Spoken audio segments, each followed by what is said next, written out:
অঞ্চলে কানায় কানায় পূর্ণ নন্দঝাড় স্কুল দেখতে সুন্দর লাগছে।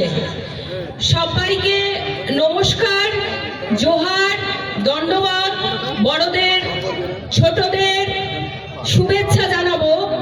যারা দাঁড়িয়ে রয়েছেন, যারা পথে ঘাটে চলছেন এবং আমাদের মঞ্চে যারা বিশিষ্ট অতিথিরা উপস্থিত আছেন, সহকারী সভাধিপতি গোলাম রসুল মঈন সাহেব উপস্থিত আছেন, আমাদের বিশিষ্ট নেতা শফিউর রহমান সাহেব উপস্থিত আছেন, শান্তি কাকু।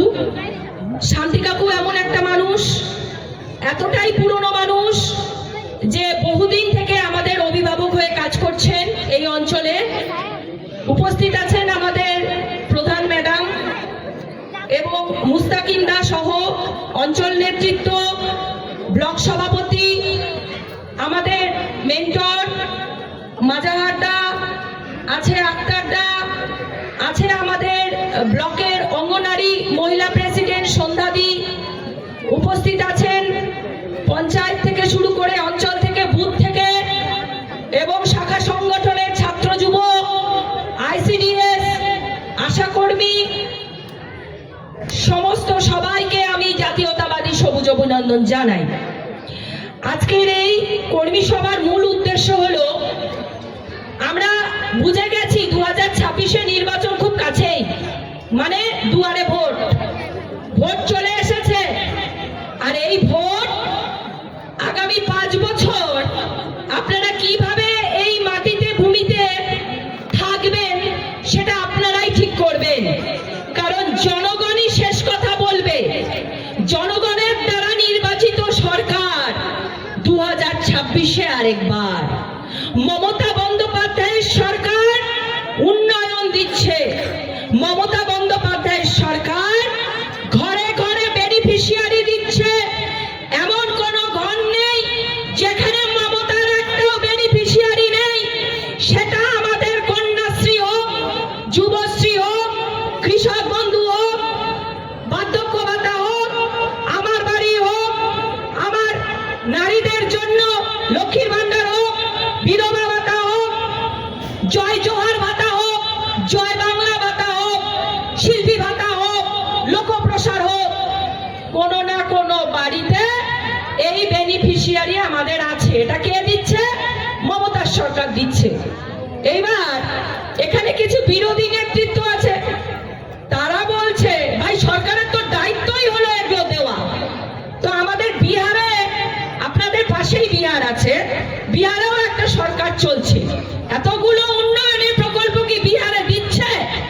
আপনাদের আত্মীয় স্বজন আছে, আপনারাও কোনো না কোনো কাজে ওখানে যাচ্ছেন, তারাও আসছে, শুনবেন তো।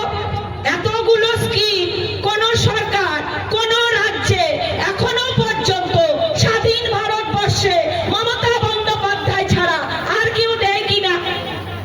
আজকে এখানে কিছু বিরোধী নেতা যারা কিনা বলছে বিজেপির কথা, আরে তুমি আগে জয় শ্রীরাম বলো ভাই।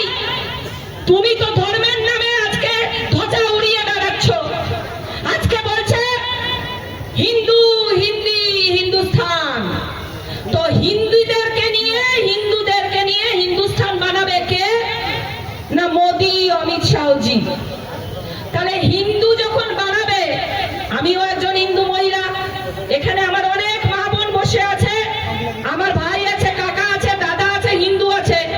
তা বলি হিন্দুত্ব যখন বজায় রাখবে, তো হিন্দুদের জন্য এসআইআর এ তুমি কেন আমাদেরকে হিয়ারিং এ ডাকলে? তুমি কেন? আমরা বৈধ ভোটার এখানে এত বছর ধরে বসবাস করছি, চাষাবাদ করছি, ছেলেমেয়েরা বড় হচ্ছে। তাহলে আমরা যখন এখানে এত বছর ধরে ভোট দিলাম, আমরা ট্যাক্স দিচ্ছি, আমরা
হচ্ছে।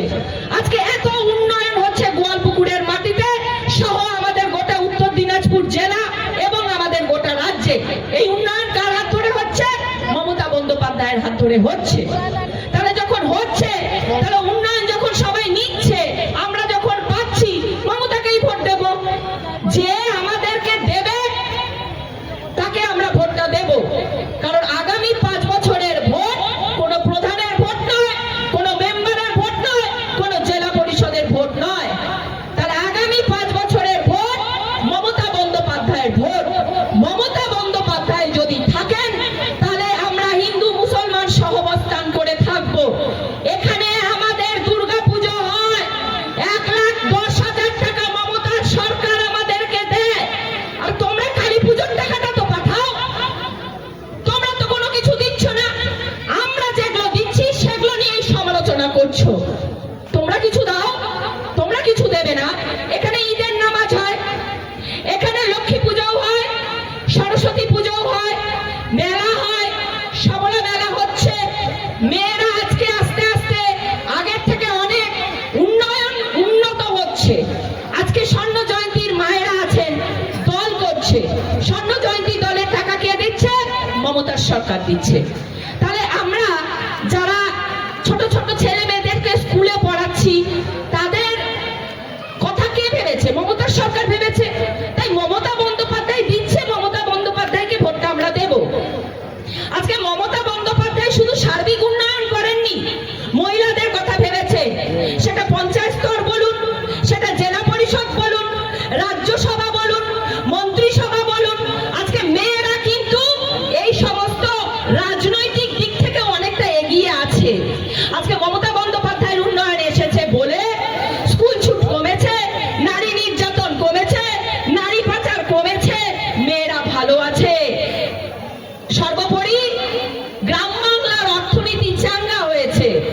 আজকে আমাদের যে সমস্ত কাকারা দাদারা রোদে ঝড়ে আমাদের জন্য মাঠে ফসল ফলান, আমাদের অন্নদাতারা, আপনাদেরকে মমতা বন্দ্যোপাধ্যায় সম্মান দিয়েছে। কৃষক বন্ধু, আজকে যারা ক্ষেত মজুর জমি হারা ছিল তাদেরকেও সম্মান দিচ্ছেন মমতা বন্দ্যোপাধ্যায়। বছরে 4,000 টাকা করে মমতা বন্দ্যোপাধ্যায় সরকারের বাজেটে আপনাদের নাম এসছে। তো এগুলো আমরা সব এপ্রিল মাস থেকে পাবো। যুব সাথী স্কিমটাও পাবো। আজকে মমতার সরকার লক্ষ্মীর ভান্ডার বাড়িয়ে দিয়েছে। কেউ বলেছিল আচ্ছে দিন আনবে, এনেছে কি? কেউ বলেছিল 15 লাখ টাকা দেবে, দিয়েছে কি? অথচ দেখুন, বিজেপির এজেন্ট হয়ে লাল কংগ্রেস এখানে দাপিয়ে বেরোলে তো হবে না। আরে ভাই, উন্নয়নটা দিচ্ছে মমতা বন্দ্যোপাধ্যায়। মমতার সরকারকে মমতার মুখ দেখে ভোট দিতে হবে। আগামী দিন যদি মমতা বন্দ্যোপাধ্যায় নবান্নতে না থাকে, চতুর্থবারের জন্য মুখ্যমন্ত্রী না হয়, মমতা বন্দ্যোপাধ্যায়ের কিছু যায় আসে না। কারণ মমতা বন্দ্যোপাধ্যায়ের পরিবার নেই, মমতা বন্দ্যোপাধ্যায়ের সংসার আমরা সবাই, এই বাংলার সবাই। তাই এই বাংলার মায়েদের জন্য, তাদের ছেলে মেয়েদের জন্য, আমার কাকার জন্য আমাদেরকে মমতা বন্দ্যোপাধ্যায়কে ভোটে জিতিয়ে এনে এইখানকার গোলাম রব্বানী মহাশয়কে আবার আমরা মন্ত্রী করব এবং উন্নয়নের ধারা অব্যাহত রাখবো। এই কথাটা পরিষ্কার করে শুনে রাখুন। আপনারা তৃণমূল ছাড়া অন্য কোথাও যদি ভোটটা দেন, লোকসভার মতো ভোট কাটাকাটি হয়ে, আপনারা কি চেয়েছিলেন যে কার্তিক পাল বিজেপি থেকে জিতে আসুক? লোকসভা ভোটে চেয়েছিলেন? চাননি, কিন্তু হয়ে গেছে। চাননি, কিন্তু হয়ে গেছে।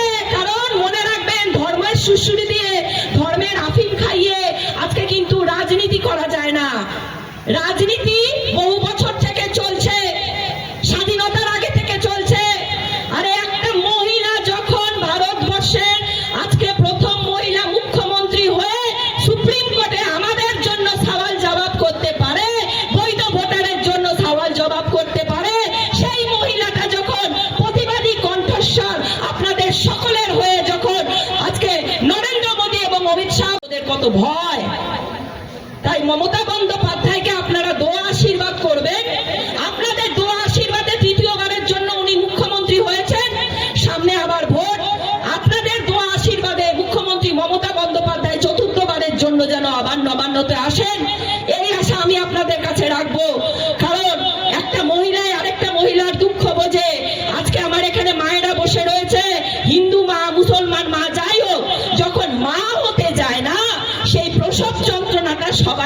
হয়, সেটা পুত্র সন্তান হোক কিংবা কন্যা সন্তান হোক।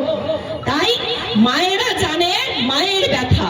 মুখ্যমন্ত্রী মমতা বন্দ্যোপাধ্যায় বাংলার মা, বাংলার মা, বাংলার মাকে আমাদের রক্ষা করতে হবে, আমাদের গণতন্ত্র রক্ষা করতে হবে, আমাদের সংবিধানকে রক্ষা করতে হবে, আমাদের অধিকারকে রক্ষা করতে হবে, আমাদের ছেলে মেয়েদেরকে রক্ষা করতে হবে। কারণ এই ভোটে যদি মমতা বন্দ্যোপাধ্যায় জিতে না আসে, আমরা যারা বাংলায় কথা বলি আমাদের বাংলাদেশে পাঠিয়ে দেবে, যারা আমরা হিন্দিতে বা উর্দুতে বলি পাকিস্তান খালিস্তানিতে পাঠিয়ে দিবে। আমাদেরকে হুমকি দিয়ে দিয়েছে। আপনারা দেখেছিলেন 2021 সালের ভোটে শীতলকুচিতে কি ঘটনা ঘটেছিল। বিজেপির ক্যাডাররা আবার ওই ঘটনা ঘটানোর চেষ্টা করবে। তাই আপনারা সংঘবদ্ধ থাকবেন, একত্রিত থাকবেন। আমাদের এখান থেকে যে সমস্ত শ্রমিকরা বাইরে কাজ করতে যাচ্ছে, পুনেতে গিয়ে আমাদের এক ভাই মারা গেল, কারণ সে বাংলায় কথা বলে। তাকে বারবার বলা হয়েছে, বিজেপি থেকে বলা হয়েছে যে তুই বাংলাদেশি, ওকে কোটে বুটে পিষে মারা হয়েছে। আপনারা গর্জন করবেন না, আপনারা প্রতিবাদ করবেন না। মুখ্যমন্ত্রী মমতা বন্দ্যোপাধ্যায় এবং অভিষেক বন্দ্যোপাধ্যায় কিন্তু আপনাদের পাশে আছে, আমাদের পাশে আছে। কারণ এই দলটা মানুষের দল, এই দল শ্রমিকের দল, এই দল প্রান্তিক মানুষের দল, এই দল কোনো জমিদারের দল নয়, কোনো শিল্পপতির দল নয়। পিছিয়ে পড়া মানুষের দলের নাম তৃণমূল কংগ্রেস। আজকে মা মাটি মানুষের সরকার, আমাদের সকলের সরকার। সেটা সরকার হিসাবে, দল হিসাবে আমাদের পাশে আছে, সাথে আছে। তাই যে কাজ করছে তাকে ভোটটা দেবেন। আপনাদের এলাকায় আপনাদের সুপরিচিত আপনাদের ভূমিপুত্র মাননীয় শ্রী গোলাম রব্বানী মহাশয়কে বিপুল ভোটে জয়লাভ করিয়ে এবারও আমাদেরকে মন্ত্রিসভায় পাঠাতে হবে এবং গোয়ালপুকুরকে এক অনন্য উদাহরণ করে এই উত্তর দিনাজপুর জেলার গর্ব করে তুলতে হবে। কারণ এখানে আমরা হিন্দু মুসলমান পাশাপাশি বাস করি, এখানে কোনো ভেদাভেদ নেই, দাঙ্গা নেই, আন্দোলন নেই, মারামারি নেই। খুব ভালো থাকবেন। এরপরে আমাদের আরো বিশিষ্ট বক্তারা রয়েছেন, ওনারা আপনাদের সামনে তাদের বক্তব্য তুলে ধরবেন। আমি আশা রাখবো বাড়ি গিয়ে আপনার ভোটটা ঠিক তৃণমূল জোড়া ফুলে যাতে পড়ে সেই চিন্তাটা করবেন। কারণ আমার ভোট আমার অধিকার, আপনার ভোট আপনার অধিকার। তাই বলবো আপনারা জেগে উঠুন, আপনারা বাঙালি। আপনারা যদি না থাকেন আগামী দিন আমাদের অস্তিত্ব থাকবে না। তাই আপনাদেরকে আমি জেগে ওঠার জন্য ডাক দিয়ে গেলাম। আপনারা জেগে উঠবেন, গণতন্ত্রকে রক্ষা করবেন, আমাদের সংবিধানকে রক্ষা করবেন, আমাদের মৌলিক অধিকারগুলো যাতে ঠিক মতো আমরা পরিষেবা পাই সেইটার চেষ্টা করতে হবে। খুব